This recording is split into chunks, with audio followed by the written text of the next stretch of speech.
Hello and welcome to Old Lady Plays. I'm Kate, the old lady, and this is Sunshine on Leith, and a somewhat special episode 50. Because, it's kind of a marker, episode 50. 50 episodes of my first real long series. I think that's worth a like, don't you think? Anyway, I will pop over to the game now, and we'll have a look. What I thought I might do today is take a few minutes to just go back over how the series has gone. In our first season, we finished fourth, a sort of respectable place, but not great. We couldn't beat Rangers or Celtic that year, and it was tough. I think, let me just see. Yeah. So here's the thing. You can see we lost to Celtic and Rangers, lost to St. Johnstone, lost to Celtic, lost to Rangers, lost to St. Johnstone. So you can see we're losing only to the teams above us, basically. Celtic, Rangers, lost one to Aberdeen there. Celtic, Rangers, Celtic, and that's it. So yeah, all of our losses came at the hands, basically, of Celtic and Rangers, with one each from Aberdeen and St. Johnstone. So that's how we managed to finish fourth. In that year, we had no European football. So we did, however, make it to the semi-final of the Scottish Cup before losing on penalties. So, we had some small successes. We didn't get out of the League Cup second round because we ran into Celtic. So, it's that kind of thing. The next season, we'll look through this one first, and then we'll have a look at how we actually finished. Again, we're losing to Celtic again. Dundee, Hamilton. A bit more losses in this one. Rangers, Ross County, Partick, Celtic, Hearts, Celtic, Rangers, and that's it. And we beat Celtic. There's our first time that we beat them. Alright? So that was pretty good. At the end of our second season, we've beaten Celtic once in maybe 8 games. We also did reasonably well until we ran into Celtic in the Scottish Cup quarter-final. Super duper there. We did manage to draw them at home in the first attempt, but the replay, they crushed us. So the nice thing about this is that in this year, the second year, we had picked up the marvelous and wonderful Felix Guidetti. Now this guy has been a star of this series. He's now moved on to Liverpool at the grand old age of 21. But let's have a peek at his career stats with us. Alright, in his first season, he was like 18 years old and popped 25 overall goals for us in 27 starts. In the second season, 31 overall goals for us in 37 starts. The third season is when he really exploded, though. 42 goals in 27 starts. Okay, 42 goals in 27 starts. That's 1.5 per game. No wonder that Liverpool came along and activated his release clause, unfortunately. And away he went to Liverpool. So I hope he's going to do well in the Premier League, and, we certainly wish him well.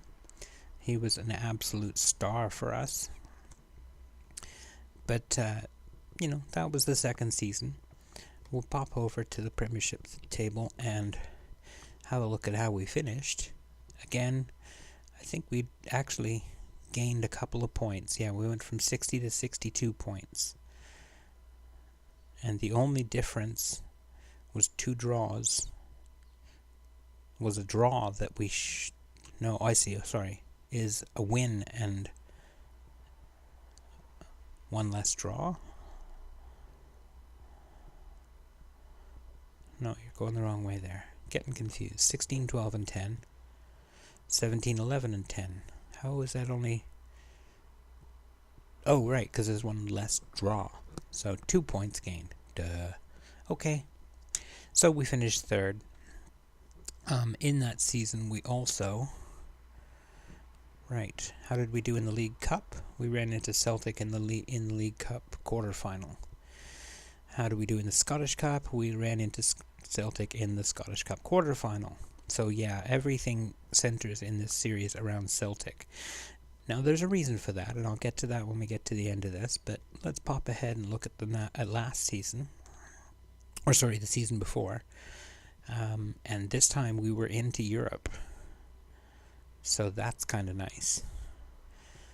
I missed, where is it?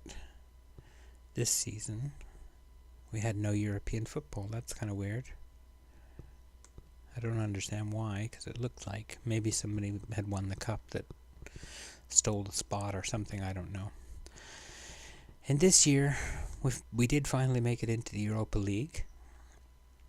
But unfortunately, we lost in the second qualifying round when we lost Copenhagen 0-2 at home and then drew them 1-1 away. So we didn't make it through to the Europa League this year. But we did do reasonably well in the league. As you can see, very few losses. Celtic there. That's the only loss so far. Rangers down there in the December, and Celtic the day after, or a few days later. Celtic and Rangers. And again, we beat Celtic. We drew them in the final game of the season, and then beat them in the Scottish Cup final. This was 2 seasons ago. No, it's not this past season, but the season before. So yeah, 2 seasons ago. And we finally won some silverware. The Scottish Cup final. The League Cup, we'd been put out by Celtic again in the League Cup semi-final. So basically, whether or not we make the final of something is down to whether or not Celtic is on our side of the draw or not. That's really what it comes down to. So that was a pretty good season. We felt really good about it. You'll notice that we're scoring a fair number of goals at this point. Where are we here? Let's go back. So in this season we had 55-4 and 43 against for a 12-goal difference. The next season, 81-4, 31 against. All right, welcome to Guidetti. And a plus 50 goal difference, and you'll see that we finished second, 13 points ahead of Rangers. So that's been a pretty good season. And then this past year, as you've just seen, we came close to grabbing the title from Celtic. Couldn't quite do it at the end, but came very close. Sorry, is that... this is the current season, right? Yes. So it went really well. Let's have a look at the schedule so we can have a peek at the overall season. This time, we got into the Europa League with some wild games last summer.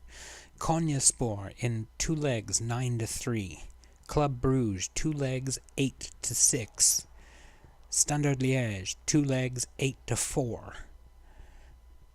And Braga, and then we're into the group stage. So yeah, 9-3, 8-6, 8-4 to get through 3 rounds of the Europa League qualifiers. Unsurprisingly, this led to us setting a new record in the Europa League, so that's pretty good. And as you can see, it's Felix Guidetti all the way. He's got a hat trick here, and then one, then another hat trick, then a pair, and a pair. He's just all over the place with goals. So that's gone pretty well. And last year we only lost 6 games, and that was painful. This one, I think, is the one that cost us our season. This Partick match that we lost early in the season. Really unfortunate. I think I played a bit of a weaker team for that one. Let me just have a quick look at it. Grey, Hanlon, Ambrose, White, Tern. Yes. See, this is a right, because I was in the middle of the Europa League qualifiers, so I had to play a slightly weaker team. So Tern, Scott, McGarten, Stanton, these are not our top players. Janouth, Hyselius came on and scored a couple of goals, but it wasn't enough. So,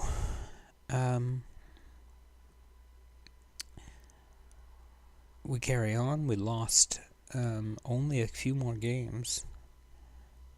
Doing very well in the Europa League group stage, if you'll notice. Just quickly go over those. Europa League group stage. We won 3-1, lost 0-2, won 4-2, won 4-1, won 4-0, won 5-0. And again, look at Guidetti. Here's 3 goals, here's 3 more goals, here's 2 goals. Missed one here. And I think that's it. But, just bagging goal after goal after goal after goal. We also, as you can see, got through to the League Cup final and beat Dundee 2-0, so we claimed the second piece of silverware for the series. Excuse me.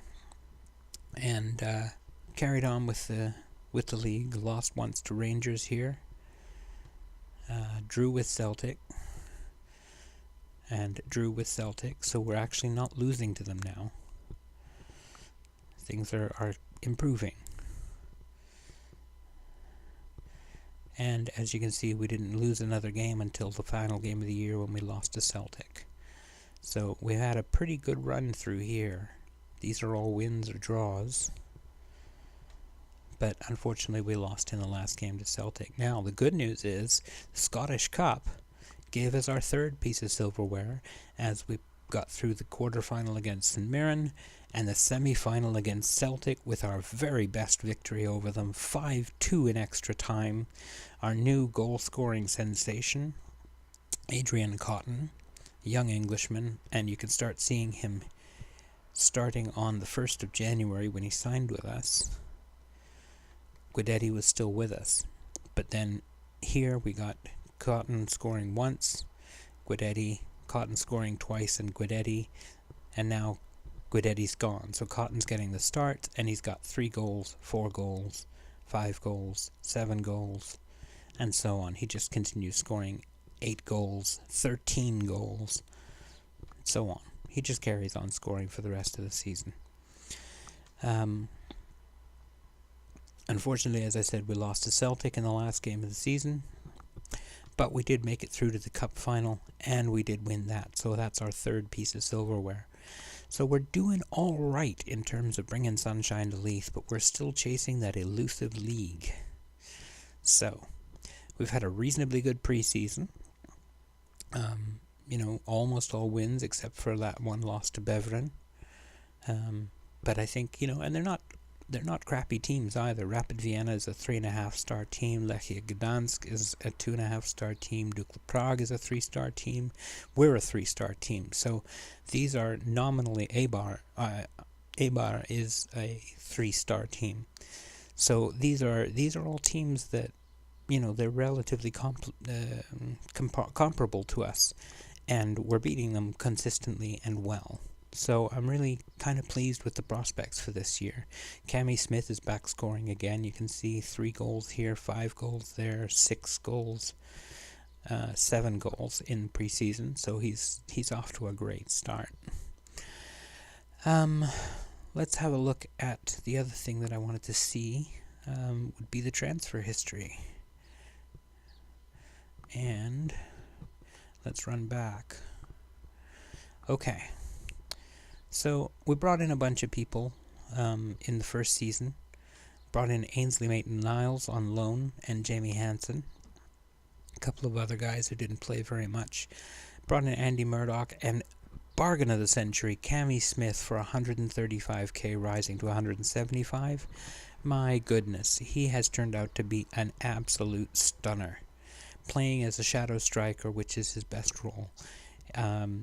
This year he bagged about 13 or 14 goals because he was injured for a quarter of the season. But the year before, 22 goals from, an attacking midfield position.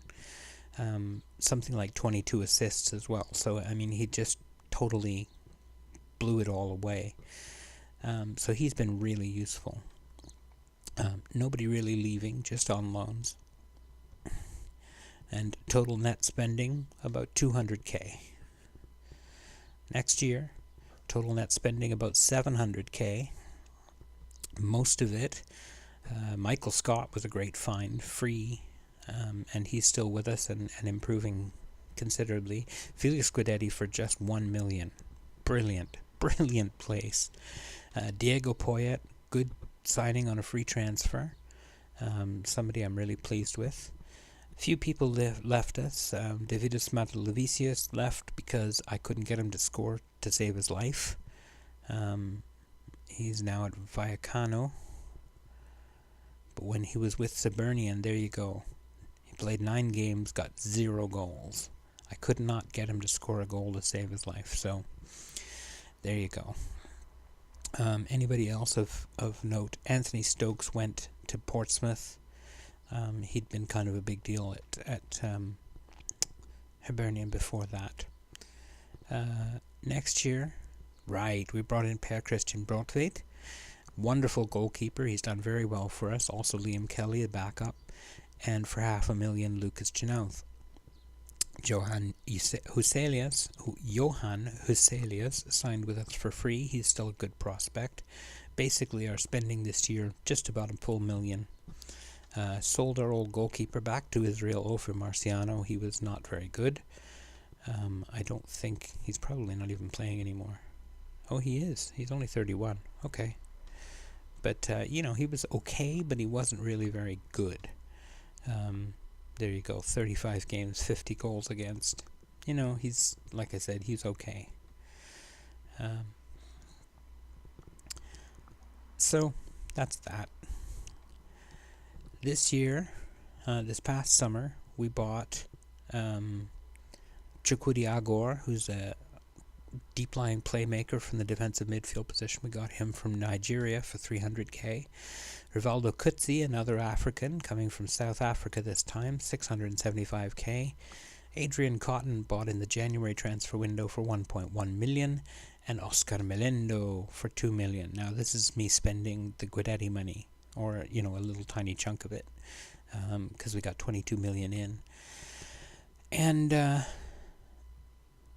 that's how we got 4 million. But our net spend this year is minus 18.5 million because Simon Murray went, Martin Boyle went. They were both here when I started. Andy Murdoch has gone, somebody I'd bought and didn't really work out. But Felix Guidetti sold to Liverpool for 22.5 million. That's a lot of money. Not enough. It should have been at least double that, but that's what happens when you get release clauses into contracts and directors of football put them in, and what you can do, not much. This summer, we've picked up a couple of people.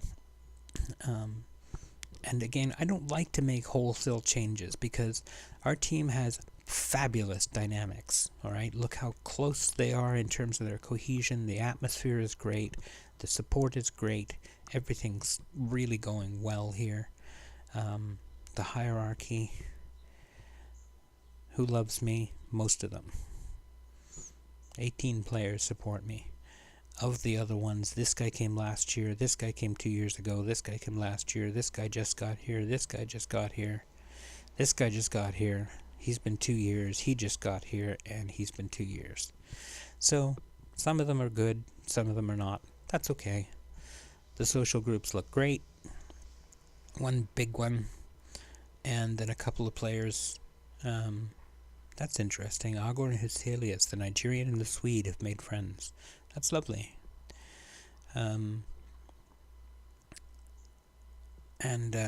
there we go. Everybody's happy. Everybody's happy. So we brought in, these are the two new guys that I've brought in. This is Enrique Kek, I'm not sure. He's a Swede, like Huselius, like Guidetti, with some great numbers. And I'm really kind of impressed about him. I think he's going to be a big name for us for years to come. Our defense is getting a little old.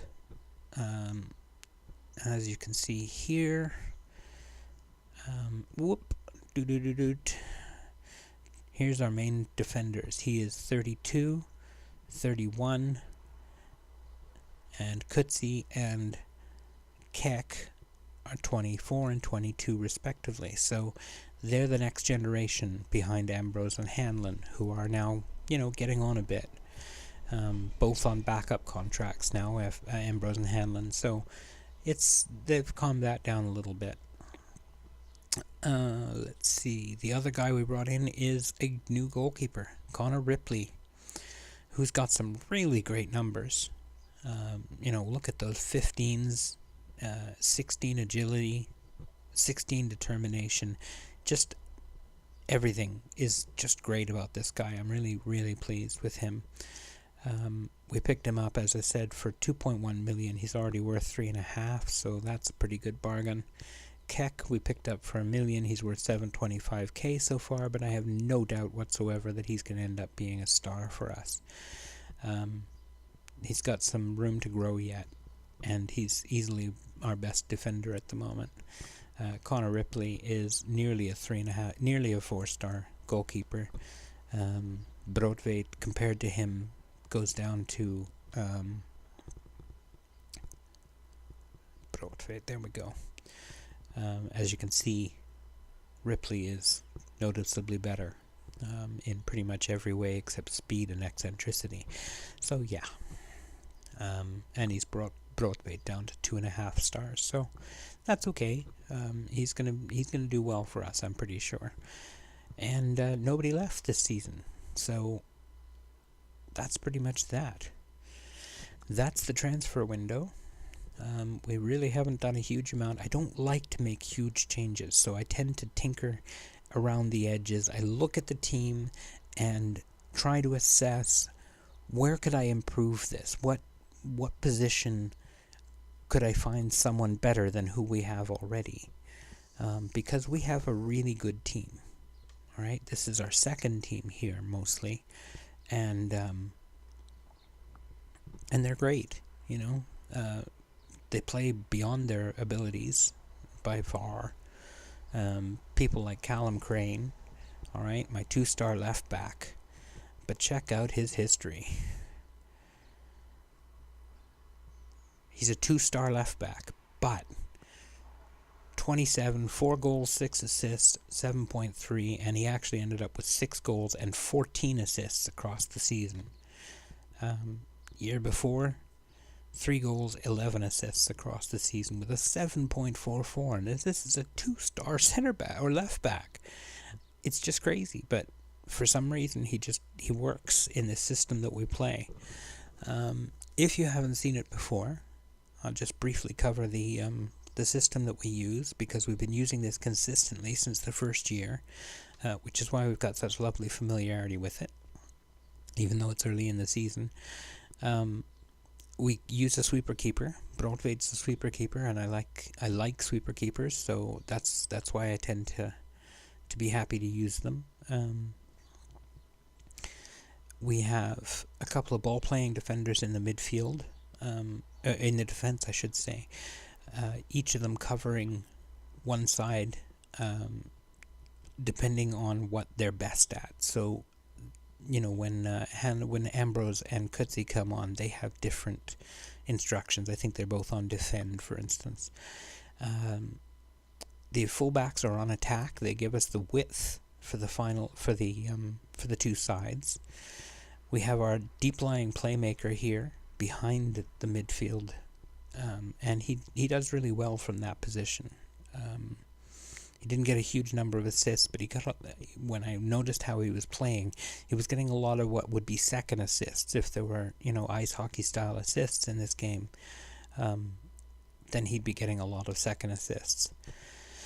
So that would be, he's the guy who sets up the goal. So we have our midfield with just a straight up center midfielder right in the middle, and the interesting part, I think, about this tactic is the twin Mazzalas. And they are operating in this space here, right? In these rows here. And what we find with this tactic is we get a lot of breaking into the box through this space right here. And with Smith as the shadow striker, he's coming through the D. So we've got people attacking on all three fronts, and the fullbacks bombing forward on both sides. So both fullbacks get lots of assists, and a certain number of goals as well, because of their positioning and so on. So that's kind of the setup we have. The shadow striker is really important. We get a lot of goals out of the shadow striker.